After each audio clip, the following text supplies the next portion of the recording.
Welcome to D media. నేను మీ దేవేందర్. రెండు తెలుగు రాష్ట్రాలు మెంతా తుఫాన్ వల్ల భారీ వర్షాలను ఎదుర్కొంటున్నాయి. ఇక ఇదే సందర్భంలో అట్లాంటిక్ మహాసముద్రంలో మరో ప్రళయం ప్రారంభమైంది. అదే మెలిసా తుఫాన్. మరి మెలిసా తుఫాన్ 7 దేశాలను చిగురుటాకులా వణికిస్తోంది. జమైకా 174 సంవత్సరాల చరిత్రలో ఇంత పెద్ద తుఫాన్ని ఆ దేశం చూడలేదు, కానీ ఇప్పుడు ఎదుర్కోవాల్సి వస్తోంది. ఆ తర్వాత క్యూబా, ఆ తర్వాత Bahamas, Bermuda, Houthi, Dominican republic, అలాగే అమెరికాలోని కాలిఫోర్నియా.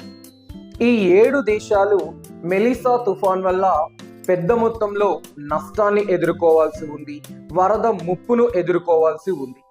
ప్రస్తుతం అమెరికా వాతావరణ శాఖ 280 కిలోమీటర్ల వేగంతో ఈదురుగాలులు ప్రారంభమయ్యాయి.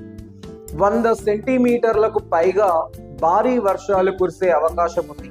కాబట్టి ప్రజలని సురక్షిత ప్రాంతాలకు తరలించడం తప్ప మరో మార్గం లేదు అని చెప్పి ప్రకటించింది. ప్రస్తుతం విపత్తుని ఎదుర్కొనే కార్యక్రమాలు ఈ 7 దేశాలలో ప్రారంభమై, ఇక ఏం జరగనుందో wait and watch. Thank you. Please subscribe our channel and support me.